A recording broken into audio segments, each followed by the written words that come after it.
Ram Ram all of you बच्चों। दूसरा दिन है हमारे क्लास का। कौन सी यूनिट स्टार्ट कर दी थी?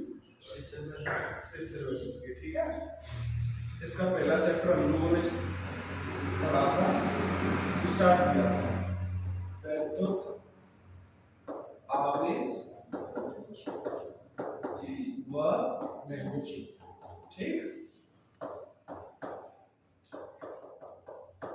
वैद्युत आवेश व वैद्युत क्षेत्र। इसमें हम आवेश पढ़ रहे थे। टॉपिक कौन सा ले लिया था? शुरू का ही वैद्युत आवेश, ठीक।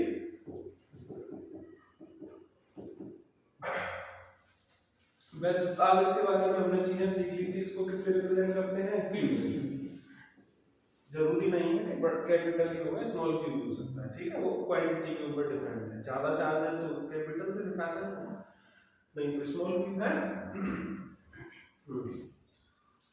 आज हमें पढ़ना है, हम पढ़ चुके थे कहां तक? एग्जाम्पल हम पढ़ चुके थे। आज हमें पढ़ना है क्वांटिसेशन ऑफ चार्ज, आवेश का क्वांटम सिद्धांत। क्या पढ़ना है? आवेश का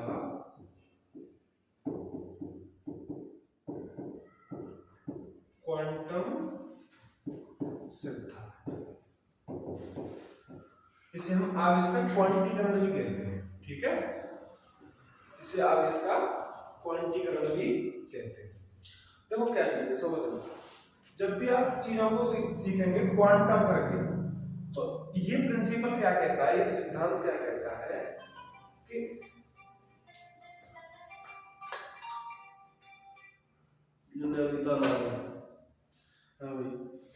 आवेश का क्वांटम सिद्धांत क्या कहता है कि आपको पता है आवेश जो है, आवेश कैसे उत्पन्न होता है भैया? बोलो। आवेश उत्पन्न होता है जब इलेक्ट्रॉनों का क्या हो जाए? स्थानांतरण, ठीक है। स्थानांतरण समझते हैं आप? हाँ जी। एक बॉडी से दूसरी बॉडी पे इलेक्ट्रॉन का जो है इंटरचेंज होता है, ठीक।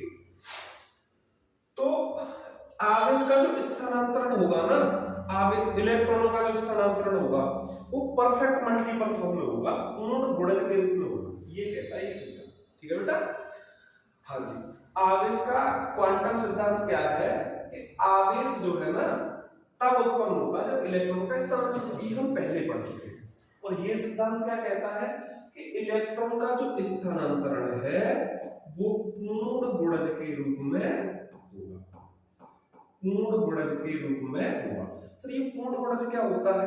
देखो भैया, अगर मैं आपसे कहता हूं जो चीज परफेक्टली डिविजिबल है, यानी एक का जिसमें पूरी तरह से ना चला जाए, ठीक है, वो है पूर्ण गुणज। जैसे मैंने कहा मेरी क्लास में जो बच्चे बैठेंगे वो कैसे होंगे? पूर्ण गुणज। कैसे होंगे? 40, 42, 44, 43.5 हो सकते हैं? नहीं हो सकते ना। तो ये परफेक्ट मल्टीपल नहीं है। पूर्ण गुणज क्या होता है बेटा? जिसमें एक का पूरी यानी चीज पॉइंट में ना, ठीक है बेटा। हाँ। तो इलेक्ट्रॉन का जो स्थानांतरण है वो क्या कैसे होगा? पूर्ण गुणज के रूप में होगा। यही ये सिद्धांत कहता है। बात समझ में आ रही? अच्छा सर, हम लोगों ने ये पढ़ा है कि सर आवेश को हम दिखा देते हैं क्यू से, और आप हमें बता रहे हो कि इलेक्ट्रॉन का जो इंटरचेंज है वो पूर्ण गुणज के रूप में होगा। या तो एक इलेक्ट्रॉन इधर से उधर होगा एक बॉडी से दूसरी बॉडी में, या 2 या 3 या 4। कभी ऐसा नहीं होगा कि 4.5 इलेक्ट्रॉन निकल गए, 4.25 आ गई। बात समझ में आ रही है? तो या तो बेटा एक इलेक्ट्रॉन का इंटरचेंज होगा, है जी, या 2 इलेक्ट्रॉन का हो जाए, 3 का हो जाए, डॉट डॉट डॉट, यानी n इलेक्ट्रॉन जो है वो, n का मतलब समझ रहे हो? n क्या है यहाँ पे? n है बेटा नेचुरल नंबर। क्या है? n। नेचुरल नंबर कौन कौन से होते हैं आप जानते हो? 1 2 3 4 ऐसे करके, समझ रहे हो? हाँ जी। तो आप लोगों ने इस चीज सीखी कि सर आवेश का क्वांटम सिद्धांत क्या कहता है? ये सिद्धांत कहता है कि वस्तुओं में इलेक्ट्रॉनों का जो स्थानांतरण है वो परफेक्ट मल्टीपल यानी पूर्ण गुणज के रूप में होगा। क्लियर है बात? अच्छा, पूर्ण गुणज का मतलब है या तो एक इलेक्ट्रॉन, 2 इलेक्ट्रॉन, जो भी होंगे वो नेचुरल नंबर के टर्म्स में होंगे। समझ में आ रहा है? हाँ जी। बेटा आप देखोगे 1 2 3 सब में क्या आ रहा है आगे n, यानी कोई नेचुरल। अगर एक इलेक्ट्रॉन इंटरचेंज हुआ है तो n की जगह पे एक 40 हुए हैं तो 40, 41 हुए हैं 41, 500 हुए हैं 500, कुछ भी, और सबके साथ क्या आ रहा है बेटा मल्टीपल में e आ रहा है। तो आपको यहां से एक फॉर्मूला मिल जाता है q is equals to n। समझ में? अच्छा, तो आप जानते हैं कि आवेश दो तरह का होता है, धनावेश और, इसीलिए प्लस माइनस का साइन है। ठीक है बेटा? तो आप लोगों की समझ में ये आया। अब देखो टीचर लोग क्या करते हैं, इसको डायरेक्ट रटा देते हैं, आपको फॉर्मूला रटा देते हैं। ये चीज बिल्कुल नहीं, ये चीज ये क्या है, ये तो रिजल्ट है, इसको हम डेफिनेशन में पढ़ रहे हैं। क्या पढ़ाते हैं कि किसी वस्तु पर जो कुल आवेश है, जो कुल आवेश है वो, देखो बेटा एक इलेक्ट्रॉन पर जो आवेश होता है ना उसको हम मूल आवेश बोलते हैं। क्या बोलते हैं? मूल आवेश। एक इलेक्ट्रॉन पर जो आवेश है वो म्यू है ना, ये कम से कम चार्ज होता है भाई एक इलेक्ट्रॉन में। तो मूल आवेश का, और ये n क्या है, पूर्ण गुणज। क्या होता है बेटा? n बताया है ना, क्या है ये? पूर्ण गुणज। तो आपसे कहेंगे कि किसी वस्तु पर जो कुल आवेश है ना, जो कुल आवेश है तो वो मूल आवेश का कैसा होता है बेटा? पूर्ण गुणज। आप मेरी बात समझ रहे? ये चीजें रटा दी जाती है ना, लेकिन कहानी कहां से स्टार्ट होती है? यहां से। आवेश के क्वांटम सिद्धांत के अनुसार इलेक्ट्रॉनों का स्थानांतरण पूर्ण गुणज के रूप में होता है। ठीक है? इस पिक्चर को समझ रहे हैं? Q is equal to n कहां से आया ये हमें पता चला, और हमें पता चला कि सर डेफिनेशन अगर आप लिख करके आते हो वहां जो रटी रटाई है कोई दिक्कत नहीं। अब आपने सीखा है इस चीज को, रटा तो नहीं है। क्या कहेंगे? किसी वस्तु पर कुल आवेश मूल आवेश का पूर्ण गुणज। क्लियर है बात? चलिए ये बात आपकी समझ में आ गई। ठीक है, अब एक क्वेश्चन ले लेते हैं, तो छोटा सा एक क्वेश्चन लेना है। बताइए, अगर मैंने आपसे कहा किसी वस्तु पर अपनी सामान्य अवस्था से 500 इलेक्ट्रॉन अधिक है, क्या कह दिया कि एक वस्तु है, वस्तु पर जो है 500 इलेक्ट्रॉन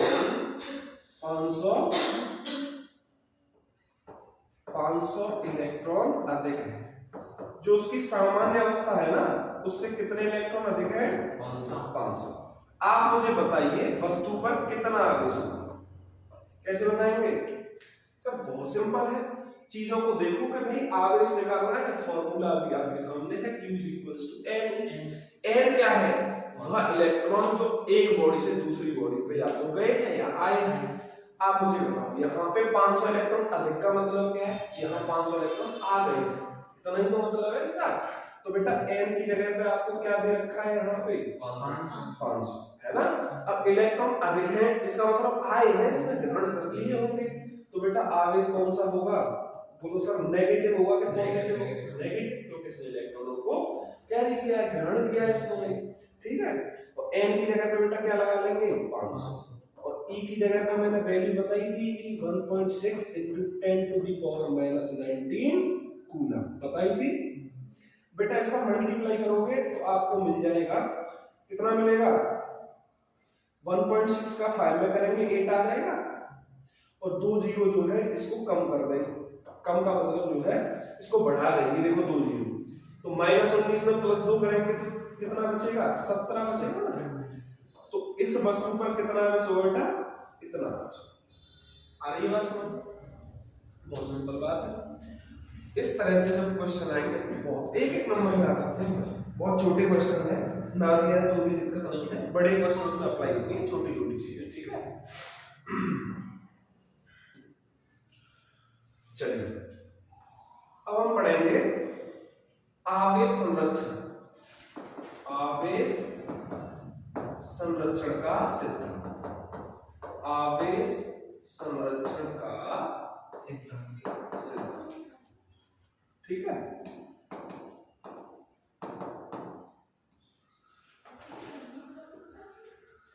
देखो ये सिद्धांत क्या कहता है, ये कहता है आवेशन की क्रिया में, आवेशन की क्रिया में निकाय का संपूर्ण आवेश नियत रहता है। क्या रहता है? संरक्षित रहता है। ठीक है, किसी क्रिया में? आवेशन की क्रिया में, आवेशन की क्रिया में निकाय का संपूर्ण आवेश, संपूर्ण आवेश कैसा रहता है बेटा? संरक्षित यानी नियत रहता है, संरक्षित रहता है।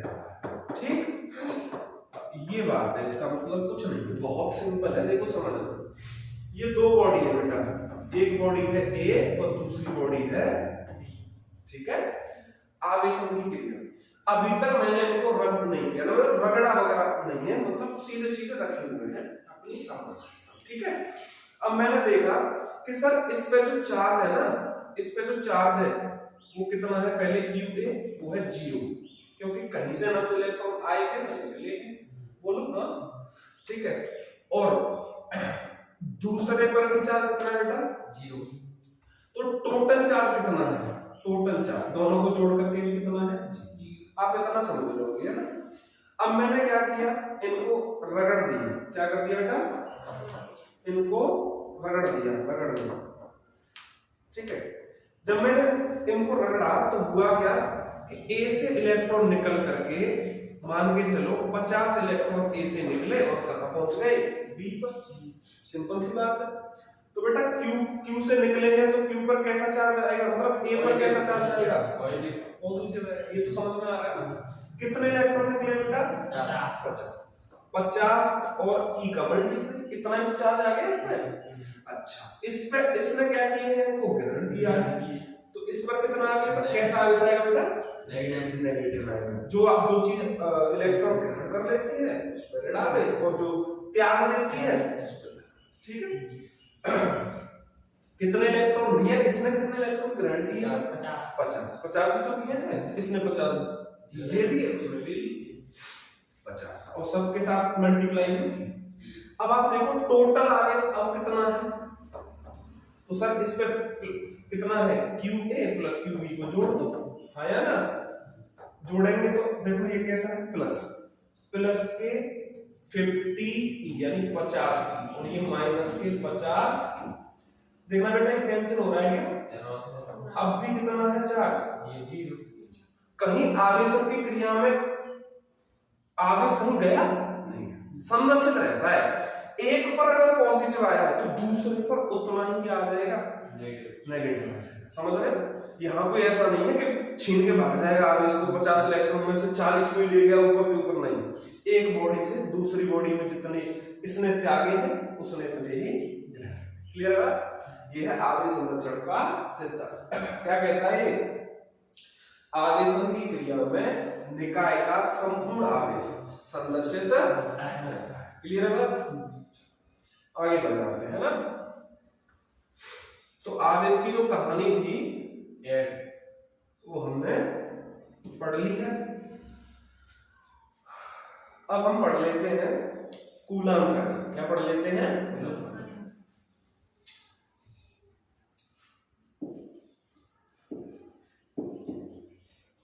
कूलाम का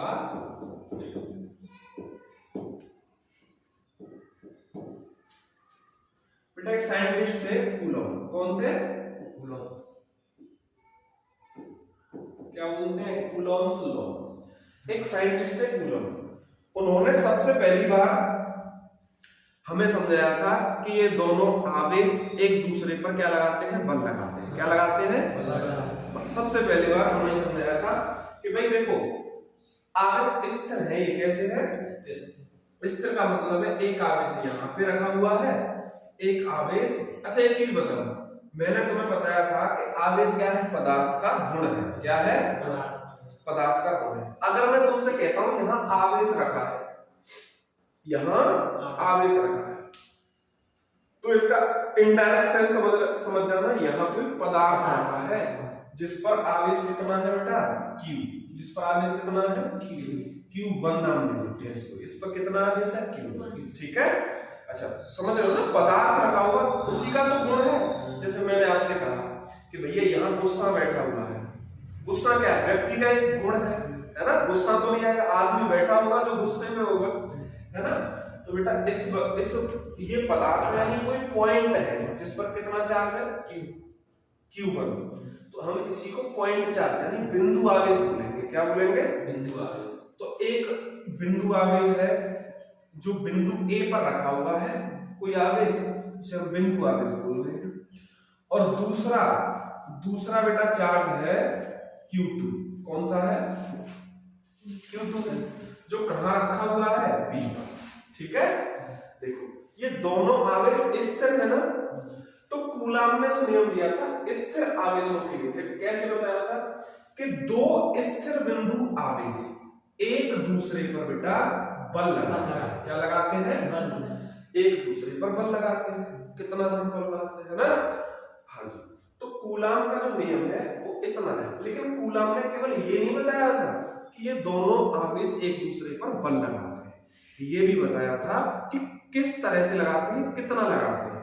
समझ रहे? हाँ जी, तो मैंने कहा कूलाम के नियम के अनुसार दो स्थिर बिंदु आवेश एक दूसरे पर बल लगाते हैं। ठीक है, जिसका परिमाण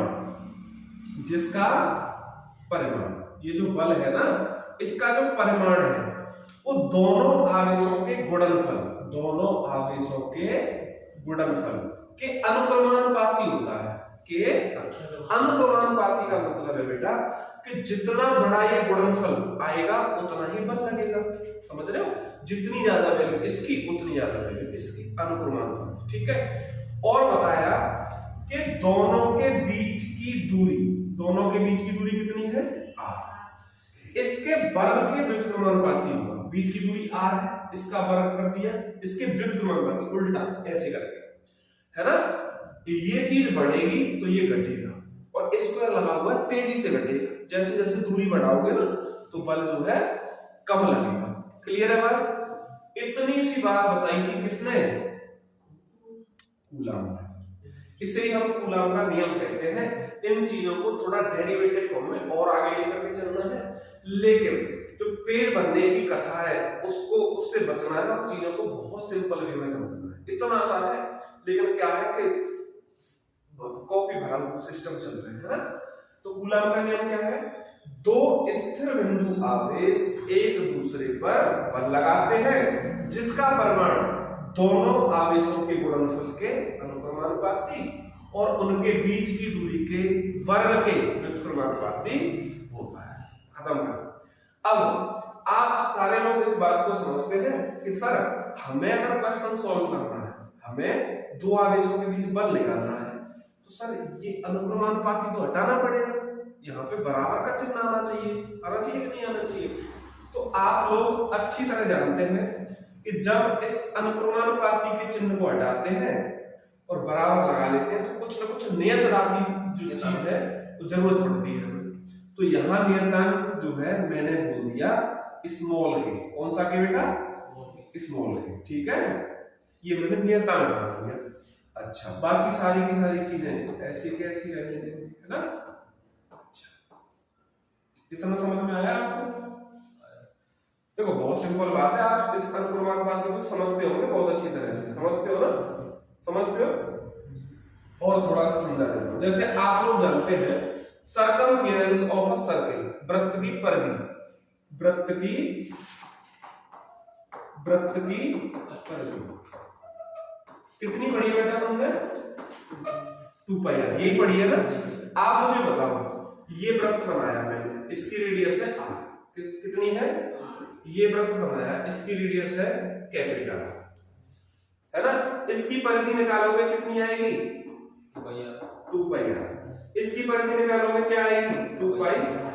इसका मतलब क्या है कि जो वृत्त की परिधि है ना सर, वृत्त की परिधि है वो केवल और केवल किस पे डिपेंड है? रेडियस पे। किस पे डिपेंड है? रेडियस, वृत्त की त्रिज्या, है ना। इसका मतलब है कि वृत्त की जो परिधि है वो त्रिज्या के अनुक्रमानुपाती है। त्रिज्या बढ़ेगी तो परिधि बढ़ेगी। लेकिन कौन सी चीज ऐसी है जो फिक्स है? 2 इसी को बेटा बोलते हैं नियतांक। जब आप वृत्त की परिधि सी निकालोगे तो एक लगा दिए बराबर, अनुक्रमानुपाती का चिन्ह हटाएंगे तो एक नियतांक आएगा। नियतांक कितना है? 2 पाई है और त्रिज्या लिख देंगे। बोलो बात समझ में आ गई कि नहीं आ गई? ये काम होता है बेटा अनुक्रमानुपाती का। ठीक है, अभी आपने क्या पढ़ रहे हो? कूलम का नियम। आप पढ़ रहे हो कूलम का नियम। क्या कहता है कूलम का नियम? दो स्थिर बिंदु आवेश एक दूसरे पर बल लगाते हैं जिसका परिमाण दोनों आवेशों के गुणनफल के अनुक्रमानुपाती और उन दोनों के बीच की दूरी के वर्ग के व्युत्क्रमानुपाती होता है। क्लियर है बात? अच्छा बेटा, जब प्रयोगों से हमें ज्ञात हुआ, जैसे हमें प्रयोगों से ज्ञात हुआ कि वहां 2 पाई कांस्टेंट चाहिए, हमें कितना चाहिए? 2 पाई। यहां जब प्रयोगों से हमें ज्ञात हुआ, यहां हमें ज्ञात हुआ प्रयोगों से कि जो नियतांक हम लोगों ने माना है ना स्मॉल के, इसमें फर्दर एक नियतांक लगा देते हैं 4 पाई एप्सिलॉन। क्या लगा देते हैं? एप्सिलॉन। अच्छा, एप्सिलॉन और एप्सिलॉन नॉट भी तुम्हें समझाएंगे, पहले 4 पाई एप्सिलॉन नॉट समझ लेते हैं। ठीक है, अच्छा Q1 Q2, अच्छा इसको तो बाद में, तो इसकी वैल्यू इतनी हो गई और इसको फर्दर देखा गया कैलकुलेट करके तो इसकी वैल्यू आई 9 × 10⁻9, 9 × 10⁻9। बात समझ में आ रही है?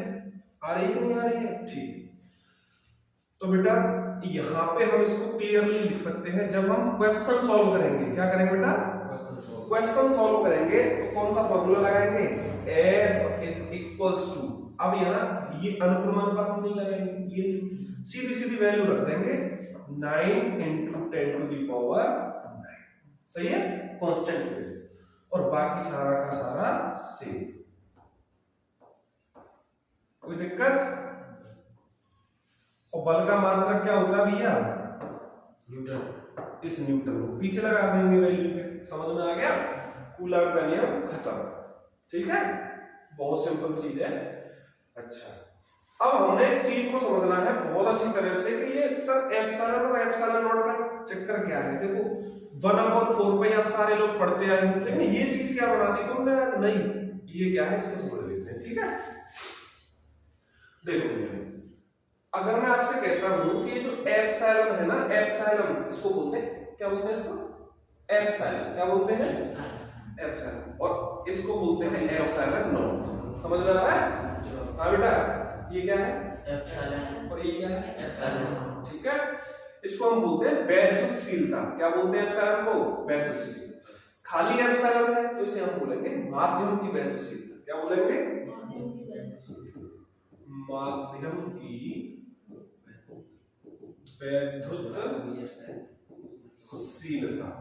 ठीक, और इसे बेटा बोलेंगे निर्वात या वायु की, निर्वात या वैद्युतशीलता।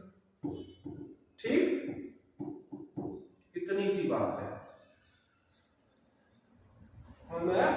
थोड़ा सा आगे बढ़ते हैं।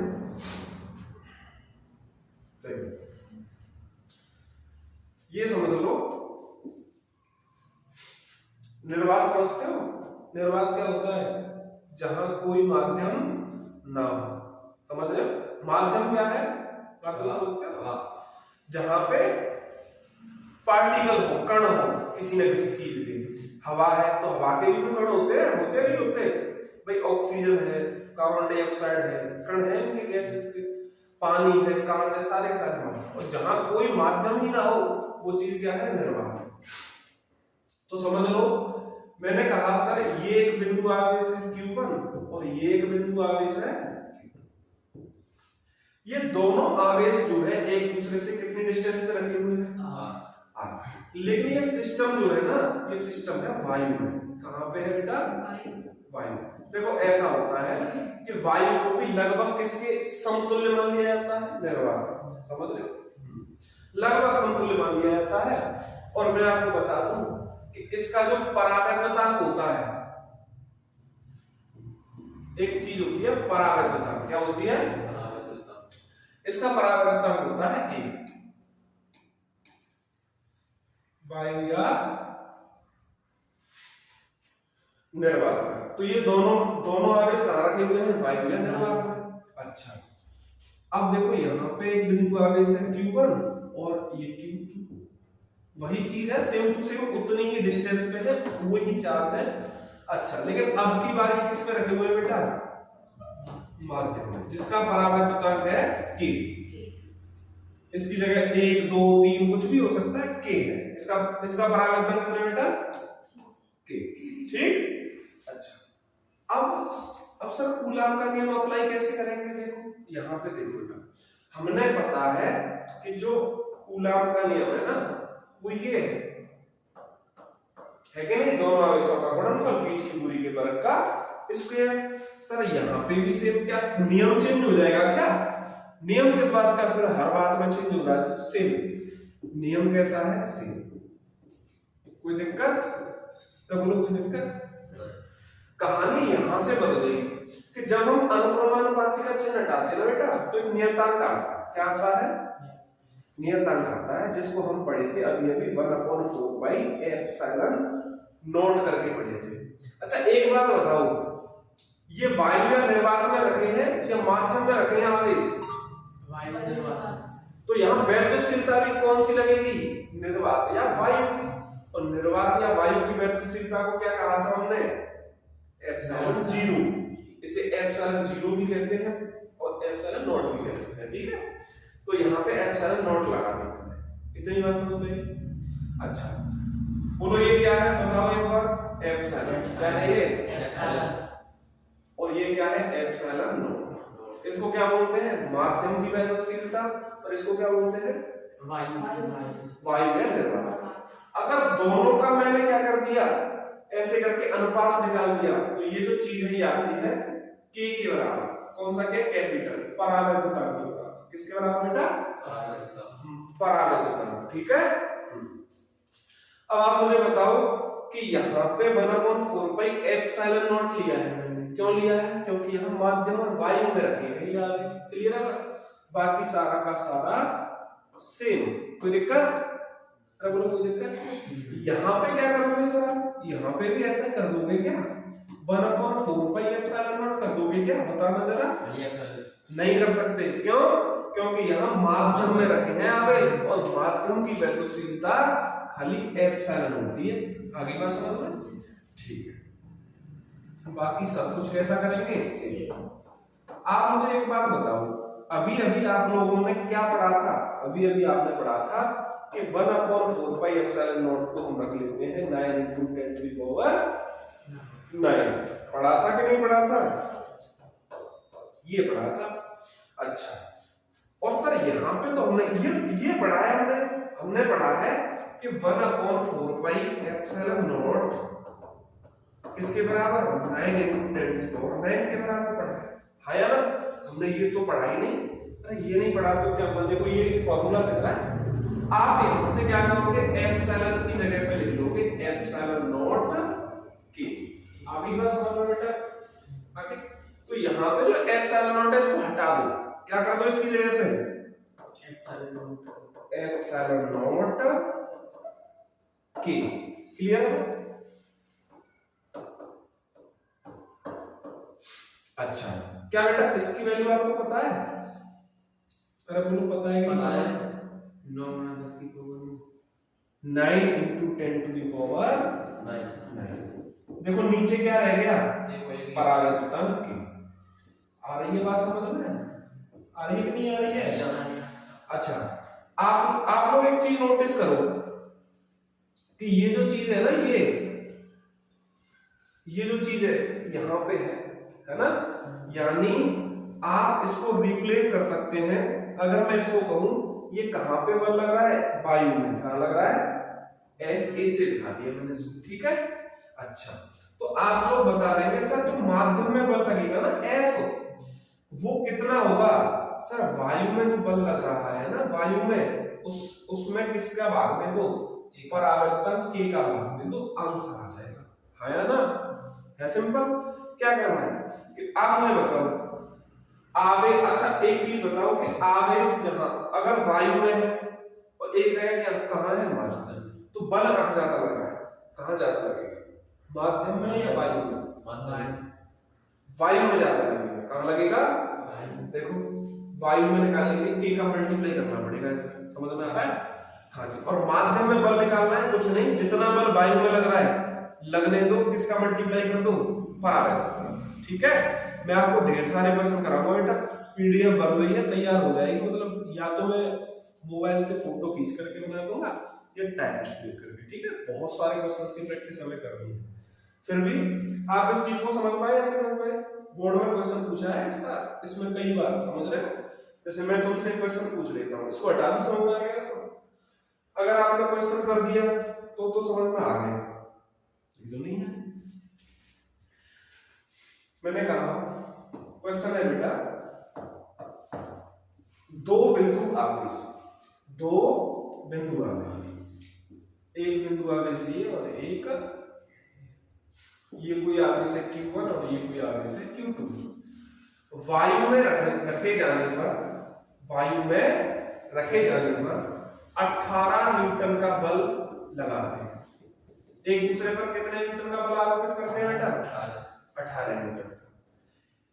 अगर इस निकाय को, निकाय समझ रहे हो, दोनों आवेश सेम डिस्टेंस पे, डिस्टेंस कितनी है? सेम डिस्टेंस पे निकाय को परावर्तितांक 2 वाले माध्यम में रखा जाए। इस पूरे निकाय को कहां रखा जाए बेटा? कहां रखा जाए बोलो? जिस ऐसे माध्यम में जिसका परावर्तन कितना हो, 2। तो बताइए अब ये दोनों आवेश एक दूसरे पर कितना बल लगाएंगे? बताइए,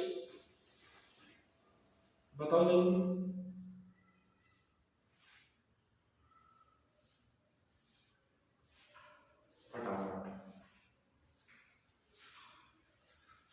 भाई दो आवेश है, दो बिंदु आवेश है, ठीक है, दोनों एक दूसरे पर कितना लगा रहे हैं बल? कब? जब वे कहां रखे हैं? वायु में। और जब वे दो परावर्तक वाले माध्यम में रख दिए जाए तो कितना बल लगाएंगे, ये पूछ रहा है। सिंपल है कि नहीं है?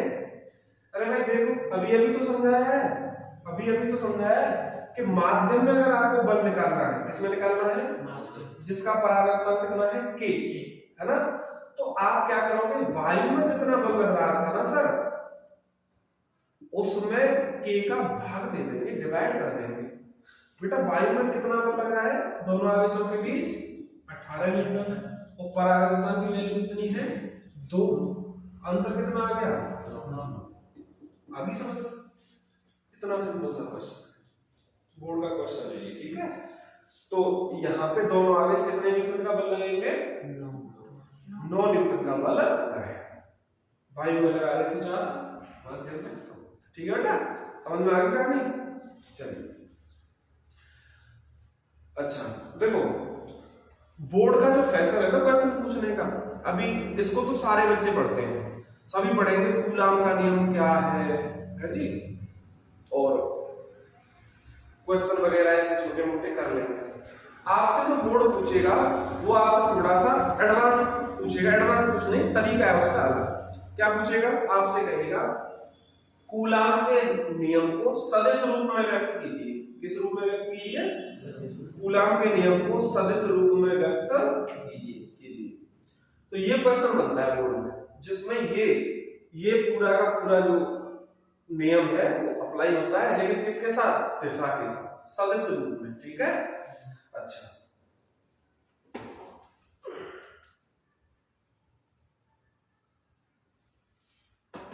चलिए 10 मिनट और पढ़ा लेते हैं। समझ में आ रहा है यहाँ तक? चलिए, तो आपसे कहेगा क्वेश्चन, क्या कहेगा? कूलाम के नियम को सदिश रूप में व्यक्त कीजिए, ठीक है बेटा।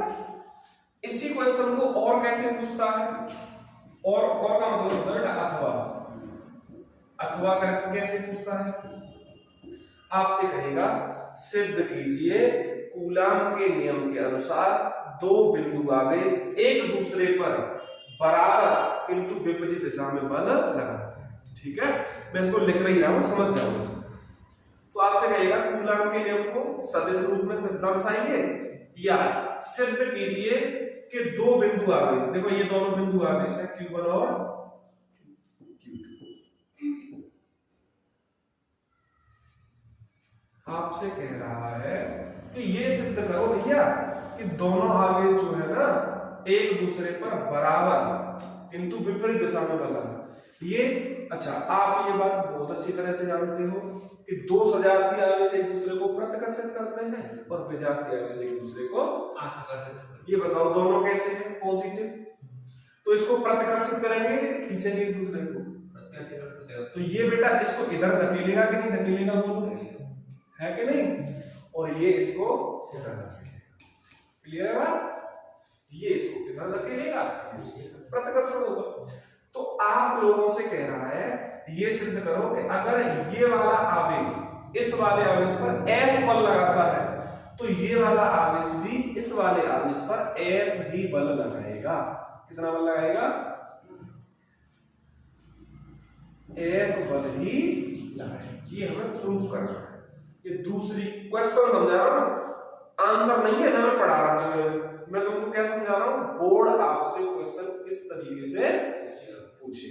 ठीक है, आपसे कहेगा कूलाम के नियम को किसमें समझाइए बेटा, सदिश रूप में व्यक्त करिए, या ऐसे पूछेगा यह सिद्ध करिए कि दोनों आवेश एक दूसरे पर बराबर किंतु विपरीत दिशा में बल।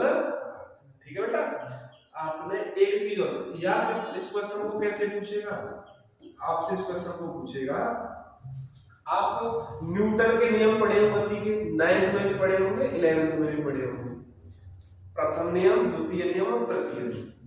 थर्ड लॉ ऑफ न्यूटन आपने पढ़ा होगा, क्रिया प्रतिक्रिया का नियम पढ़ा है। तो आपने क्रिया प्रतिक्रिया एक्शन रिएक्शन लॉ पढ़ा है नहीं पढ़ा, एक वस्तु दूसरी वस्तु पर एक दिशा में जितना बल लगाएगी दूसरी वस्तु पहली वस्तु पर उतना ही बल उसके विपरीत दिशा में लगाएगी। सिंपल है कि नहीं है, जैसे मैंने आपके मान के चलो मैंने इस बीच में मतलब दीवार में ऐसे घुसा मारा ऐसे, समझ रहे, तो मेरे लगेगी है, और मैंने बल किस पे लगाया, इस पे, तो दीवार ने उस पे क्या लगाया, बल लगाया। अब भाई मैं कमजोर प्राणी तो मेरे लगेगी, दीवार की थोड़ी लग जाएगी, है जी। मैंने आपके मान के चलो कान में लगाया ऐसे, तो मेरे भी थोड़ा झंझनाहट होती है नहीं होती, सेम चीज है। तो एक वस्तु दूसरी पर बल लगा रही है, F पहली ने लगाया दूसरी पर, दूसरी वस्तु पर लगाया पहली ने, ठीक है, और मैंने कहा पहली वस्तु ने लगाया दूसरी वस्तु पर, समझे, ये कौन सी वस्तु पर है, पहली पर, किसने लगाया, दूसरी। कह रहा है कि ये सिद्ध करो बेटा कि पहली वस्तु पर दूसरे के द्वारा लगाया गया बल दूसरी वस्तु पर पहले के द्वारा लगाए गए बल के बराबर होता है। यही तो था क्रिया प्रतिक्रिया का नियम। एक वस्तु किसी दूसरी वस्तु पर जितना बल एक दिशा में लगाती है दूसरी वस्तु पहली वस्तु पर उतना ही बल उसके विपरीत दिशा में, विपरीत दिशा, इसीलिए किसका चिन्ह आता है। तो अभी मैंने आपको ये पढ़ाया है, अभी मैंने आपको नहीं पढ़ाया, अभी मैंने बताया है कि बोर्ड क्वेश्चन किस तरीके से पूछेगा। अब बालक हट ले जाओगे हैं, तो क्या करेंगे, सदिश रूप में व्यक्त कीजिए। क्वेश्चन एक पढ़ लिया, उसका सॉल्यूशन रट लिया, है जी। अब बोर्ड ने पूछ लिया ऐसे या ऐसे, अरे सर ये तो पढ़ाया नहीं था, पढ़ाया सब जाएगा। एक सिंगल क्वेश्चन ऐसा नहीं होगा जो आपके बोर्ड में तो समझ रहे, बोर्ड एग्जाम्स में यहां से अलग आ जाए। सारी चीजें यहीं से अगर आप अच्छे से पढ़ोगे तो आपको चीजें समझ में आएंगी। ठीक है बेटा।